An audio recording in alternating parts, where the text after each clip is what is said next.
Welcome back to the course Inequality Balancing, Inequality Removing or Equality Balancing, a course called Rebalancing Society. And here we will be talking about unleashing the plural sector. We'll go deep dive into that. Actually, this is as I have introduced into the course promo video also, that it is a calling that touched me when I looked into the e-pamphlet published by Professor Henry Minchberg from Canada. He has a very detailed analysis of why this imbalance happens in the society, and then why we need to do the radical renewal. And in some cases, some of the countries in the world have been able to keep that balance for a longer time.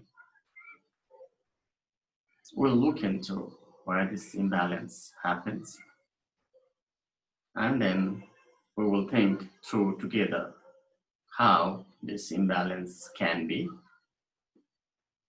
minimized or the balance can be restored so that we do not have all the problems that we are facing today. So let me go to my slides and then start looking into what we can learn from this whole book. This is my introductory lecture, right?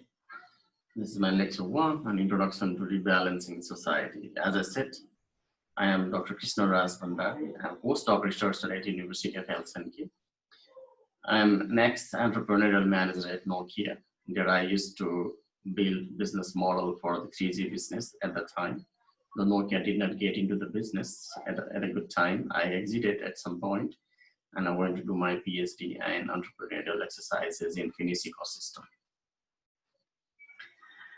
And I have mentioned the source, reference e-pamphlet, Rebalancing Society, Radical Renewal Beyond Left, Right and Center by Henry Minchberg.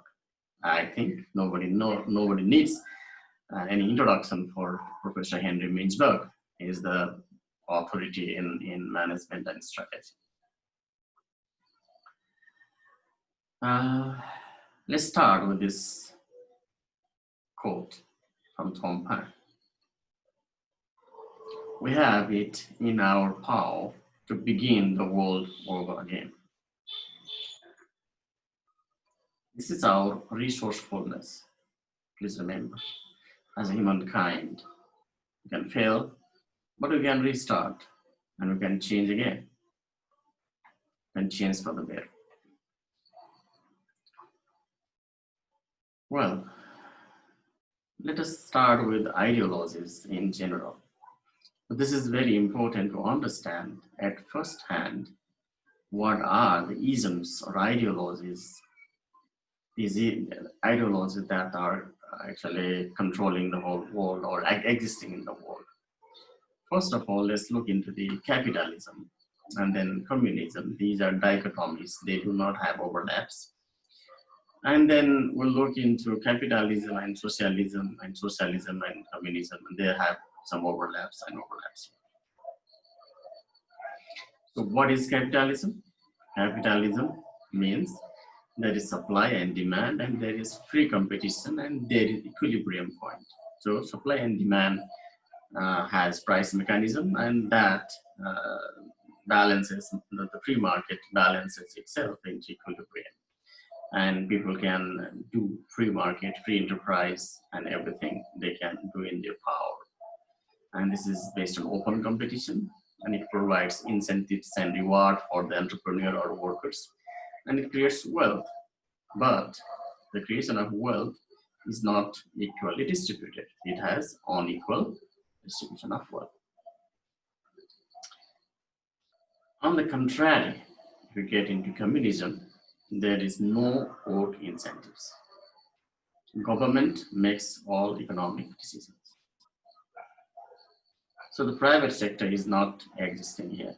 So here is mostly private sector existing, no government into uh, business, doing business. That is the idea. And then you got into socialism, right? So when communism failed and capitalism was also not doing good, many of the countries adopted some sort of middle ground between communism and capitalism called socialism. What socialism did was took the idea from private sector ideas from capitalism, and then also took the ideas from communism that command economies, equality of wealth. So these can be actually inbuilt into social fabric. So socialism came into the picture. And there you have more equality. Government makes some decisions, in economic decisions. Government also invests into business. And there is somehow brain drain. We'll get into that, why it happens. And then takes away work incentives at some point, some level, not maximum level, because the taxation is so high in socialist countries. Most of the entrepreneurial mind or high performing people may not want to stay there. So these are the ideas ruling the world. Like for example, most of the democratic societies like UK, US, uh, Singapore, even South Korea, India also at some level, not fully, but they are more into this side. But they started. They are also free to have this part, and they fall into capitalistic societies, and then communism lasted for a long 70 years in Soviet Union era. But then now communism actually in real sense is nowhere in my view, because all of these countries are actually shifting towards socialism. Even China has one party rule politically, but economically they are drifting towards this side completely, or even that side completely. Okay, so this is the world that we are in, but the world is not what we wanted to see, but where we wanted to live and where we wanted to breathe. We cannot even breathe in many metropolitan cities. This is the harsh reality. Okay. So Russia did not last more than 70 years. That means, I'm in Russia, that means that was Soviet Union medium was controlled by mainly Russia at that time, and the Soviet Union was there. And America eventually, that's the idea. Maybe we are seeing that those signals now in the streets, in the Wall Street and in Occupy Wall Street and all movements that we see. So the rise of the business corporation is the biggest thing that happened in capitalistic societies. But in making those leaps from the liberties of individuals enshrined in the American Constitution sprang the entitlements for corporations. The idea was actually given to the individuals, the liberty. But now what happened? These liberties of the individuals have been actually moved towards the corporation, right? And what happened?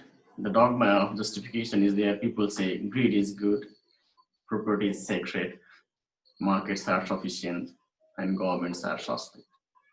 So these kind of justifications are there. And then these justifications are building the rise of the business corporation as the powerful entities. As one view of human society, this makes some sense, like whatever I have said here. But as the view of humanity, it is nonsense. Thanks to Henry Minchberg for these words. These are so powerful, so meaningful, right? For the human society, if you look from some level, that's fine. But if you look from the humanity side, this is really a lot.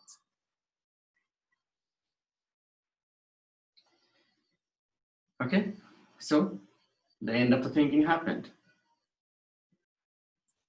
That we challenge you, get out of these dogmas that are driving you to compete, collect and consume, and we are all heading towards some sort of neurotic oblivion. There's no end. We are on the edge since 1989. Like US celebrated its 200 years birth anniversary in 1989.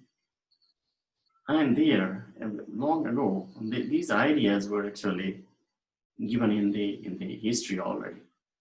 Like they say, the average age of the world's greatest civilizations has been 200 years. And US has been there for 200 years already.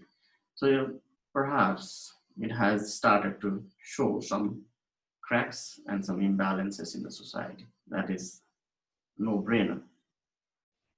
Great nations rise and fall. The people go from bondage to spiritual growth, truth, see, and to great courage, from courage to liberty, and from liberty to abundance. And from abundance, it starts to creep the selfishness into the human nature. From selfishness, you get into complacency. And from complacency to apathy.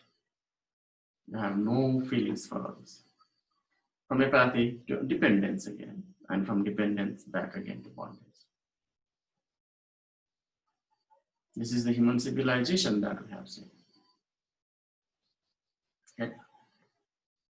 So we have to understand this bigger picture before we understand the world, why it is happening, or how it happens, and what are the forces that are taking over.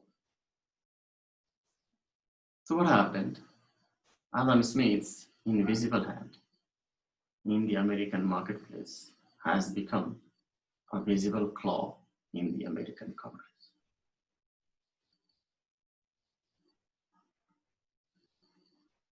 Did you see the point? What Professor Henry Mintzberg is making here. Adam Smith's invisible hand, that means free market economy is good.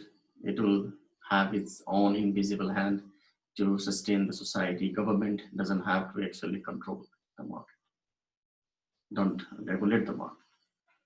That was the idea, and it was flourished over the years. But that has become a visible claw in the American Congress now, actually. Now there is no free market system. Yes, in theory there is. But the corporations and capitalists themselves have hijacked the true tenets of the capitalistic society. So this is the idea that he has been talking about. So the idea is, from market economies, it is becoming a corporate society. The idea was to have market economies, not the corporate societies. When enterprises are free, people are not. This is a mesmerizing idea. If you go deeper into this thought, you will get very deep in your thinking a lot. Some people say this is only in America. It doesn't happen around the world. There is a quote in his pamphlets. It says that, as noted earlier, with Canadians, like the Canadians were rather balanced in 1989, no longer anymore. It's a socialist country, more towards that. The same happens in Scandinavian countries. We have built some level of balance through multiple forces that we have been talking about in this lecture. But still, how far? How long we can do that? Unless and until we become alert and all the changes, and then keep on thinking and rebalancing with a radical renewal and transformation. So there is a dichotomy and trade-off between public rights or private profits, right?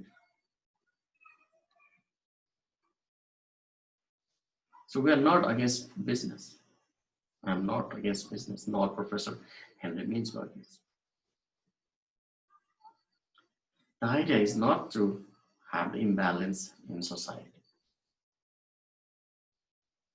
Okay. The idea is not to have no taxation with representation. Okay. Perhaps we made the point clear here. With this, Perhaps you understood what is the imbalance in the society, right? And with the imbalance, you will be actually getting into very deep thoughts now. Once you saw why imbalance happens, what are the fundamental thinking into the points forward, into the thinking forward. And then please remember before you close this lecture, please remember to look into this diagram so that it will stick to your mind. I will show you again this diagram, how things actually move in the society in a pictorial way as someone. So like first, the civilization normally has a bondage, and then the spiritual awakening brings great courage into the human civilization. With that comes the liberty, and with that comes the abundance. But at some point, somehow, with the abundance, also people have selfishness creeping in, and that selfishness builds complacency, and that complacency builds apathy, no feelings for others, and dependence and bondage again. This is the history of most of the civilizations. So we have to understand this before we get into the detailed what can be done to fix the society. Right? With this note, I thank you for watching up to here, and I cannot wait to see you in the next lecture. The next lecture we will be talking about, in second lecture we'll be talking about from exploitation of resources to the exploration of our resourcefulness. So please join me into the next lecture and enjoy the show. Thank you.